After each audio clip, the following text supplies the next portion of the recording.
স্বপ্নচারী charitable ট্রাস্টের আজকের সান্ধ্যকালীন কার্যসূচি আহার প্রকল্প। সকাল থেকে বিভিন্ন অনুষ্ঠানে গিয়েছিলাম এবং আজ সারা দিনটাই আমি মানুষের সঙ্গে থাকবার চেষ্টা করেছি। গতকাল আমি একটু বাইরে থেকে ফেরার পর শ্রদ্ধেয় দীপঙ্কর দা, লালদা এবং স্বপ্নচারী চ্যারিটেবল ট্রাস্টের সকল সদস্যদের আন্তরিক আমন্ত্রণকে আমি না করতে পারিনি। আমরা যারা সমাজকর্মী হিসাবে কাজ করি, আমরা যারা সমাজের একজন কাজের লোক হিসাবে মনে করি যে এই সমস্ত কাজ যে সমস্ত প্রতিষ্ঠান করে তাদের পাশে সব সময় থাকা উচিত। আপনারা দেখছেন বর্তমানে এখন বাইরে বেড়াতে যাওয়ার প্রোগ্রাম চলছে, পিকনিক চলছে, মানুষের মধ্যে আনন্দের পরিবেশ, কিন্তু মনে রাখতে হবে সেই অসহায় মানুষদের কথা। পিকনিক লোক করে আসছে, দূরে যাচ্ছে বাস নিয়ে পিকনিক করতে, তার মধ্যে এই যে বয়স্ক বুড়ো বুড়িরা, বয়স্ক মানুষজনেরা, তাদের পাশে কে থাকবে? তাদের জন্যই তো এই সমস্ত প্রতিষ্ঠান, যে প্রতিষ্ঠান গরিব অসহায় মানুষের কথা চিন্তা করে, যে প্রতিষ্ঠান মানুষের পাশে থাকার চেষ্টা করে, সেটাই স্বপ্নচারী চ্যারিটেবল ট্রাস্ট। আজকের যে প্রকল্প আপনারা দেখেছেন, প্রকল্পের বিভিন্ন লিস্ট আপনারা দেখেছেন ট্রাস্টের। আমি বিভিন্ন প্রোগ্রামে আসার চেষ্টা করি। আমি আছি, অপূর্বদা আছেন, শশাঙ্ক বাবু আসতে পারেননি, সুভাষিস দা আসতে পারেননি হয়তো, বলাইদা আসতে পারেননি হয়তো, যারা যারা আমাদের সবাই আছে। কম লোক থাকুক, অসুবিধে নেই, কিন্তু কার্যসূচিটা চলুক, এটাই কিন্তু বড় কথা। আজকে আমরা যাদের হাতে এই আহার প্রকল্পের এই যে প্যাকেটটি তুলে দেবো, মায়েদের বলবো, মা এটাকে কোনো রকম দান মনে করবে না মা, এটা হচ্ছে সেবা। শিখিয়েছেন স্বামীজি, শিখিয়েছেন মা মাদার টেরিজা, কি শিখিয়েছেন? যে গরিব অসহায় দুস্থ মানুষদের পাশে থাকো, নিজে যেমন খাচ্ছ অপরকে খাওয়ানোর সুযোগ করে দাও, অপরকে খাওয়ার সুযোগ করে দাও, তারা যেন অনাহারে না থাকে। তার জন্যই তো এই আহার প্রকল্প। স্বপ্নচারী চ্যারিটেবল ট্রাস্টকে অভিনন্দন যে এই মুহূর্তে আপনারা এই যে শীতের সময়ও আজকে সান্ধ্যকালীন এই যে কার্যসূচির আয়োজন করেছেন, এই সমস্ত মানুষজনের জন্য এই খাবার হয়তো সারা মাস হবে না, কিন্তু মা এই খাবার দুদিন অন্তত হবে। এই খাবারটা আপনারা খাবেন।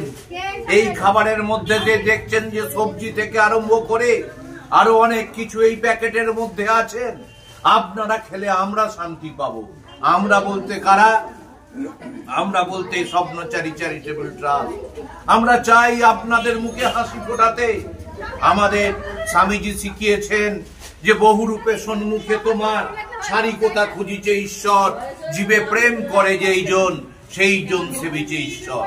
আমি বারে বারে একটা কথা বলি, আমরা মাটির মূর্তি পুজো করব, তাকে জীবন্ত রূপ দেওয়ার চেষ্টা করব, কিন্তু এই সমস্ত অসহায় মানুষ যারা আজকে আমাদের কাছে এসে দাঁড়িয়েছে, তারা বলছে বাবা তোমাদের এই সেবাটা পেলে আমার দুদিন খাওয়া হবে।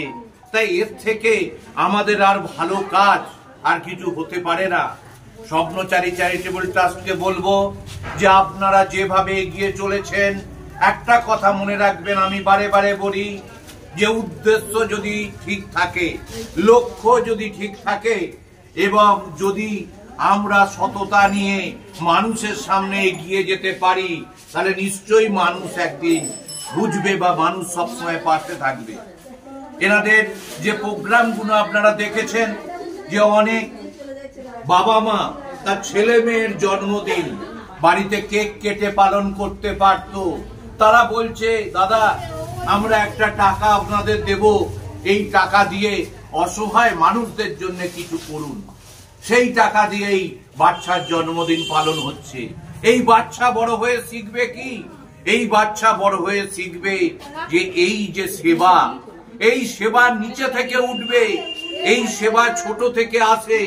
আজকে স্বামীজি ওই জায়গা থেকে তৈরি হয়নি, অনেক ছোট থেকে তৈরি হয়েছে। ঠাকুর শ্রী রামকৃষ্ণ এবং মা শারদার যে আশীর্বাদ নিয়ে আজকে স্বামীজি আজকে এই জায়গায় গিয়েছিলেন, এবং স্বামীজি শারদা মাকে বলেছিলেন, মা একটা তোর ছেলে নয়, তুই দেখবি কোটি কোটি সন্তান তোর হবে। সেই রকমই আজকে শারদা মায়ের কোটি কোটি সন্তান আমরা মানুষের জন্য কাজ করি।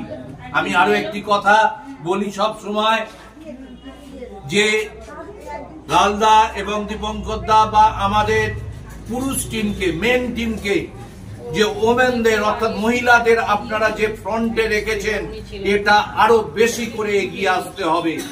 মায়েরা যদি ঠিক কাজ করে, মায়েরা যদি বিভিন্ন কাজের মধ্যে থাকে, আমরা জানি এই মাই তো আমাদের চালনা শক্তি। আজকে 10 মাস 10 দিন আজকে তার পরে রাখার পর একটি পুত্র একটি কন্যা সন্তান জন্ম হয়।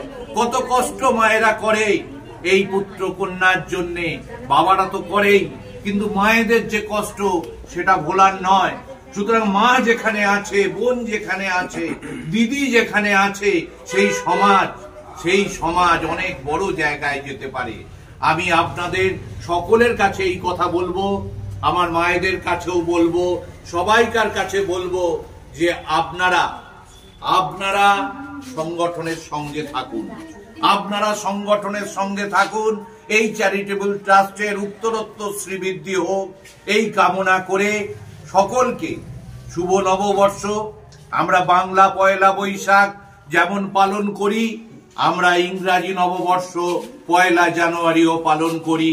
সেই অর্থে বা ইংরাজির শুভ নববর্ষের প্রাক শুভেচ্ছা এবং অভিনন্দন জানিয়ে সবাই ভালো থাকুন, সবাই সুস্থ থাকুন, সবাই শান্তিতে থাকুন, সবাই আনন্দে থাকুন, এই কথা বলে সকলে ভালো থাকুন, এই বার্তা দিয়ে আমি আমার সংক্ষিপ্ত বক্তব্য শেষ করব।